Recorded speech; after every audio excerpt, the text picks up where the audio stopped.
Salut à tous, j'espère que vous allez bien. Donc dans cette vidéo, on va répondre à la question comment se lancer quand on est mineur parce qu'on reçoit beaucoup de fois cette question sur Instagram en DM. En plus, ça tombe bien vu que toi, à l'heure actuelle, où on tourne cette vidéo, Je suis tu es encore encore mineur. mineur. Donc Ouais. voilà, on peut y répondre. Donc voilà, c'est parti, je te propose de commencer. Avant toute chose, il faut mettre beaucoup de choses au clair. On n'en était pas forcément conscient quand on a commencé au tout début, mais le dropshipping, c'est pas du tout, mais alors du tout quelque chose de facile. Au contraire, c'est énormément, c'est beaucoup de travail, beaucoup de persévérance, beaucoup de mindset, beaucoup ouais, c'est ça, de toujours aller de l'avant malgré les échecs, parce qu'il y en aura forcément des échecs. Donc voilà, le dropshipping, c'est pas quelque chose de facile, au contraire, c'est extrêmement difficile. La seule chose qui permet, qui fait que le dropshipping c'est un peu de plus en plus populaire, entre guillemets, il y a de plus en plus de gens qui se lancent, c'est qu'en soi c'est un business simple à lancer. Donc il ne faut pas recruter 10 000 personnes, construire une entreprise, construire des entrepôts, des C'est usines, des machins. accessible. C'est accessible à tout le monde, mais c'est compliqué à développer le business du drop. Le point suivant, c'est que en fait, quand on est jeune et qu'on voit, surtout sur YouTube, sur Internet, de plus en plus de personnes qui réussissent, qui gagnent beaucoup d'argent et qui le montrent bien dans leurs vidéos, c'est sûr que ça donne envie, mais quelque part, c'est pas, on va dire, super pour les adolescents de 15 ans qui regardent ça. Pourquoi? Parce que derrière, ils vont dire oui, c'est simple, je vais pouvoir lancer mon business, gagner de l'argent, acheter mon nouvel iPhone, acheter des AirPods et puis profiter. Mais derrière, ils n'ont pas forcément la maturité entre guillemets nécessaire pour comprendre toutes les responsabilités qu'implique un business. On le remarque très rapidement avec les personnes qui nous envoient des messages. On remarque tout de suite quand une personne, enfin en l'occurrence pardon, un mineur qui veut se lancer pour l'argent, enfin uniquement pour l'argent, ils n'ont pas de raison forte de faire leur business. Ils veulent juste, voilà, comme dit avant, acheter des petits gadgets et puis impressionner les copains de la cour de récré entre guillemets. Bon, ça fait vraiment petit quand je dis ça, enfin vraiment. Mais Ouais, bref, c'est un peu ça l'idée.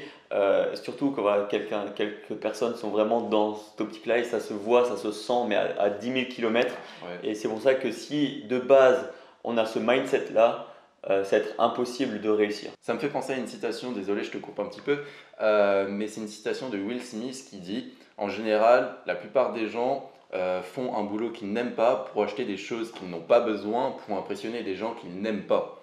Donc réfléchissez-y et voilà, donc des personnes avec ce mindset-là pourront jamais réussir. Beaucoup de personnes arrivent encore une fois à nous parler, on leur demande comment tu t'es formé, ils ont dit j'ai regardé des vidéos sur YouTube. Alors certes c'est bien, tu t'es renseigné un petit peu, mais ça ne suffit pas.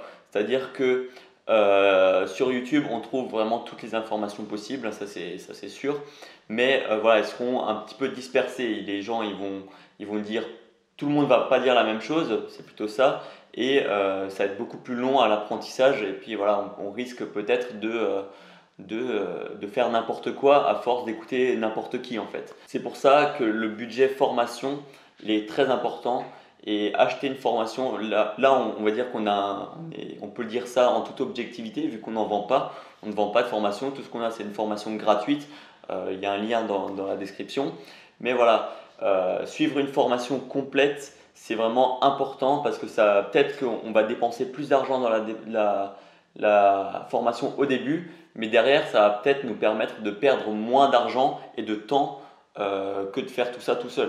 Ouais, c'est Donc clair. voilà. Maintenant qu'on a parlé du budget formation, on peut parler du budget, on va dire, pour se lancer. Malgré tout l'aspect formation, etc., encore une fois, tous les mineurs qui viennent nous voir, enfin la plupart des mineurs qui viennent nous voir disent ouais, ok, j'aimerais me lancer dans le business, j'ai 200 euros de budget. Alors en soi, ça suffit, 200 euros, on peut faire un truc. Mais après, derrière, pour scaler, pour augmenter le budget publicitaire, pour aller à d'autres levels, ça va être très compliqué, on va aller très lentement. Et en 2020, quand on va lentement, ben, on se fait manger par les concurrents qui, eux, vont vite.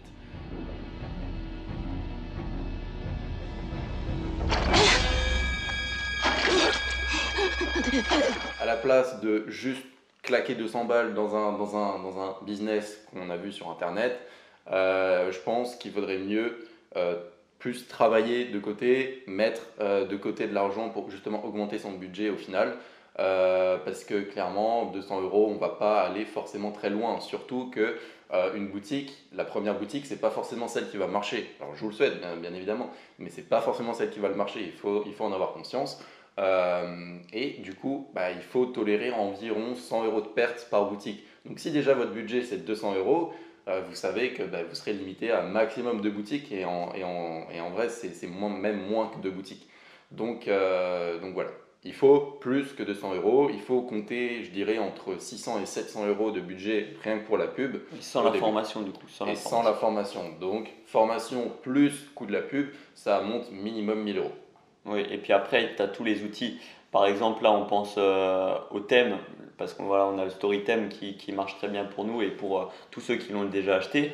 Mais il y a par exemple les logiciels comme de montage ou Photoshop, ces choses comme ça, ou alors les logiciels pour chercher des produits comme par exemple AdSpy ou BigSpy ou d'autres choses comme ça. Il y a plein de coûts qui sont à côté et il vaut mieux faire l'investissement au début plutôt que d'essayer de se restreindre un maximum et puis au final faire des choses qui ne marchent pas.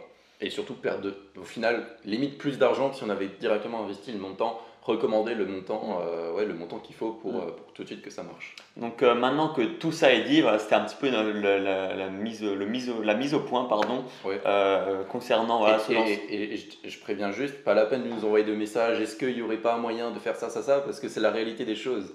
On a fait plusieurs vidéos sur comment se lancer quand on est mineur, en tout cas on en a parlé dans plusieurs vidéos, et à chaque fois il y a des personnes qui viennent un peu nous embêter et dire ah ouais mais toi comment t'as fait, c'est ça, on a investi 1000 euros, mais ça on y reviendra juste un peu plus tard quand on racontera un peu notre histoire. Maintenant que tout ça est mis au clair, comment se lancer concrètement quand on est mineur? Il n'y a pas 36 solutions, il n'y en a qu'une, c'est tout simplement, non, il y en a deux. La première, demander à un proche qui est majeur de faire une micro-entreprise pour nous, pour la personne qui veut se lancer étant mineur. Ça encore, il y a beaucoup de gens qui, par exemple des parents qui ne veulent pas, ou alors qui n'ont pas d'amis qui sont plus âgés, on va dire.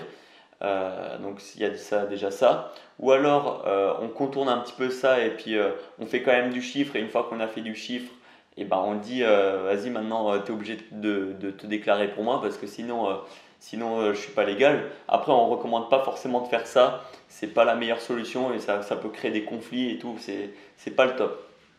Et ensuite il y a la deuxième solution, c'est tout simplement attendre 18 ans. Mais en attendant ces 18 ans, on peut se former, on peut travailler. Par exemple, je sais qu'au lycée, je connaissais plein d'amis qui travaillaient par exemple au McDonald's pour se faire de l'argent. Ça peut être aussi votre cas. Vous travaillez au McDo, vous faites de l'argent, vous achetez par exemple des formations, vous commencez à apprendre concrètement comment faire parce que voilà, il y a beaucoup de personnes, comme on a dit, qui viennent et qui ne savent pas vraiment comment faire une boutique de A à Z, comment gérer ce business-là en tout cas. Donc, travailler, investir et dès qu'on est à 18 ans ou 18 ans moins 3 mois limite parce qu'on a 3 mois pour se déclarer une fois qu'on a fait la première vente, à ce moment-là, voilà, on sera complètement opérationnel, prêt à se lancer dans le business à 18 ans et puis voilà, on aura eu le temps de bien réfléchir comment je vais le faire et tout ça. Donc à mon avis, c'est la meilleure solution à faire. Pour revenir un petit peu sur notre histoire, je laisse un petit peu la raconter comment nous on a fait. Donc on a connu le dropshipping alors que nous deux on était mineurs, j'avais 15 ans, il avait 17 ans, enfin tu avais 17 ans. C'était en janvier 2018 du coup. Ouais, c'est ça. Janvier 2018, on a commencé un peu à connaître le dropshipping. Et du coup, on a attendu ces 18 ans qui arrivaient en mai 2018, donc on a attendu 5 mois avec grande impatience, certes, mais on a attendu parce qu'on n'avait pas d'autre choix. Nos parents ne voulaient pas se déclarer pour nous, et puis on était à deux, donc on voulait faire ça à deux aussi. Donc on a attendu que lui soit majeur pour que lui se déclare en tant que micro-entrepreneur. Voilà, c'est lui qui avait la micro-entreprise. Et du coup, voilà, il s'était déclaré, on n'avait pas forcément, on ne s'était pas formé. Donc première erreur. De deux, on était foncé tête baissée avec très très très peu de budget, quasiment 0 euros en fait. Ouais. Donc à part un petit peu d'euros pour je sais pas, par exemple payer les produits quand on avait des commandes. Bon, c'est ce qu'on avait prévu, mais vu qu'on n'avait jamais de commandes, voilà. Mais voilà, donc on n'avait pas beaucoup de budget, on ne s'était pas formé. Donc, voilà les deux principales erreurs qu'on avait au début.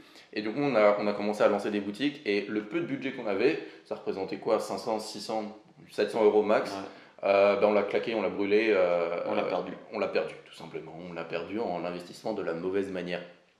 Donc au final, on a quitté les études quand on les avait commencées, donc peu après les avoir commencées, on les avait arrêtées pour travailler au McDo justement. Et là-bas, une fois au McDo, on a pu mettre de côté, se construire un petit capital pour recommencer sur de bonnes bases, avec une formation, avec les bons outils, thèmes, logiciels, etc. Ouais. Et puis au final, là, ça a marché. Donc comme quoi, il n'y a pas de secret, c'est uniquement formation, bons outils et puis persévérance. Voilà, persévérance. C'est ça. Donc voilà, c'était un petit peu notre histoire, comment nous on a fait. Et voilà, on vous invite vraiment à faire la même chose, ne pas essayer de briser les règles et de commencer plus tôt alors que c'est pas le moment pour vous. Il faut vraiment se former, savoir ce qu'on fait et puis avoir le budget surtout parce que sinon ça sert à rien. Vous allez juste perdre bêtement votre argent. Donc voilà, c'était à peu près tout pour cette vidéo.